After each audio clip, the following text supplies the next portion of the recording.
Is the Seiko SARB033 the best $500 watch? It's certainly one of the best.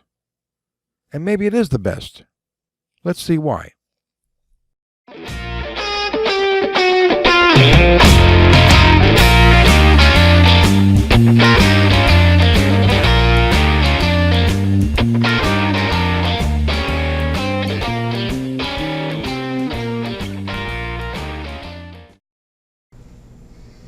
Hello again, watch friends. Welcome back. I've had a Seiko SARB033 for a couple of years. I put off doing a review since it seems that every Tom, Dick, and Harry has done a review of this archetypal watch, and I'm not sure I had much to add to what's already been said. However, now that it's on the eve of discontinuance, is that a word? I thought I'd share a few thoughts on this piece. By the way, also about to be discontinued are the SARB017, otherwise known as the Alpinist, the SARB035, which is the white dial sibling of the 033, and also the Seiko SB-DX017, which is a 300-meter water-resistant Marine Master diver. A while back, I did a review comparing the SARB033 with the Seiko Grand Seiko and posed the question if the SARB was a baby grand. So I'll let you come to your own conclusion about that, as I will also let you come to your own conclusion about how you should describe the SARB033. There's a word that's really overused in the various watch YouTube channels and Facebook groups and other places online, and that word is iconic. So the 033, is it iconic? Is it archetypal? Is it quintessential? Is it the heart and soul of Seiko? Well, I'll just let you decide. So, but first, let me talk a little bit about history about Seiko. So Seiko was started by Kintaro Hattori in 1881 when he opened a shop in Tokyo where he repaired timepieces and sold imported watches and clocks. In 1892, he started a watchmaking factory where he started making his own pocket watches, table and wall clocks, focusing on highly precise, for the time, timepieces. As a result, he named his company Seikosha. In Japanese, Seiko means exact and Sha means house. So it was deemed House of Exact Watches, more or less. The first wristwatch was created in 1913, called the Laurel, and it was the first wristwatch made entirely in Japan. The Laurel was a small 30mm wide by 11mm tall watch with a 7-jewel hand-wound movement and an enamel dial made in-house. It wasn't until 1924 that the first Seiko branded watch appeared. So Seiko, the brand. Seiko now makes dozens of models in every conceivable price point. From inexpensive but surprisingly good Seiko 5 models to Grand Seiko and Creedor models costing thousands or even tens of thousands of dollars. I think the SARB line is the quintessential Seiko models and want to share my thoughts on the 033. Billed as an automatic sport watch, it was originally introduced in 2008, and many color variants appeared over the next decade. There were red ones, blue ones, green ones, orange ones. Most of those were discontinued a few years ago and have really disappeared from the secondhand market. The dial on the SARB033 has a glossy black finish that gives off slightly different appearances depending on the light. highly polished, razor-sharp, Dauphine or sword-style hands, although not at the same level of finishing as those on a Grand Seiko, tell the hours and minutes. These hands are nicely proportioned and make time reading very easy. I also like the needle-like seconds hand, which has a diamond-shaped counterbalance. The seconds hand extends to the beveled and well-executed chapter ring. Applied stick markers are present at every hour except 3 o'clock, where the date window appears. Fortunately, the date wheel has white numbers on a black background, which is harmonious with the dial, I think. There is some lume on the hour and minute hands and at the inside edge of the markers, which gives some nighttime viewing capability, but in reality, not very much. As usual, the applied Seiko marquee appears just under 12 o'clock, and automatic 23 joules is displayed at the bottom. Minimal markings on the dial, which I like because they add a non-ostentatious and classy look to the dial, are present, and the 033 has a sapphire crystal but no AR coating, no anti-reflective coating. The case is made of 316L stainless steel. It is 38.4 millimeters in diameter, 11 millimeters in height. And for me, 38 to 40 millimeters is the sweet spot size-wise.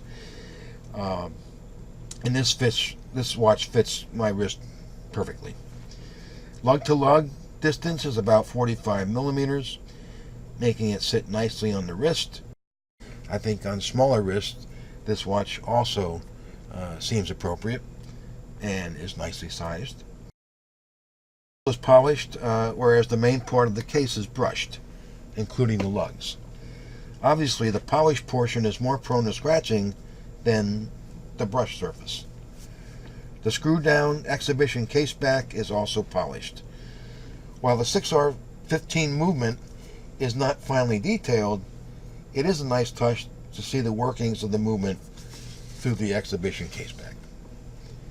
And in fact, the backside crystal is Seiko's Hardlex mineral glass, a synthetic material that is extremely resistant to scratching. Seiko has been using Hardlex for many decades on a variety of watches at different price points. The crystal on the dial side, I think as I mentioned before, is sapphire. Water resistance is a healthy 100 meters, which means that you don't need to be afraid of getting the SARB anywhere near water. Still, I wouldn't shower or swim with it. That's just me. The only watches I swim with are divers, and newer ones at that. The strap is a 3-link bracelet, which has no micro adjust, and some people have expressed concerns about not getting an exact comfortable fit. Personally, I have no issue with the bracelet. It seems fine on my, as I mentioned, 7.5-inch wrist. I also think the look of the oyster style bracelet is adequate, with its polished sides and brushed top links. I might go as far as to call it nice, although some people disagree. The bracelet features solid end links, also a sign of slightly more upscale pieces, bracelets for watches. Finally, a double locking clasp ensures that the watch to wrist attachment is very secure. As mentioned, the in-house Seiko 6R15 automatic movement, which also appears on the Cocktail Time, the Prospect Divers, and other SARBs like the 017 Alpinist and the 035 Cream Dial. This movement is an upscale of the version of the 7S and 4R calibers and beats at 21,600 beats per hour. The movement has hacking and hand winding, which are not available on the lesser Seiko in-house movements. Also, the 6R15 has a 50-hour power reserve. On the time grapher, I get about plus 6 seconds per day, although Seiko specs the movement at plus 25 minus 15 seconds per day. As I have discussed in some of my other videos, and maybe you have or have seen or read online, some Seiko watches, when you get them, it's kind of a luck of the draw. You can get one that is within the cost specifications, minus 4 to plus 6. You can get ones in the plus 10 second range, or you can get ones that are still in spec but plus 20. So I don't know if it really depends on where exactly the watch is made, but this SARB033 is a JDM version of the watch. JDM is Japanese domestic market, although it's readily available in the U.S. and other parts and other countries. 6R15 movement uses a Sprawn 510 mainspring, which provides somewhat more anti-magnetic properties than one might expect at this price point.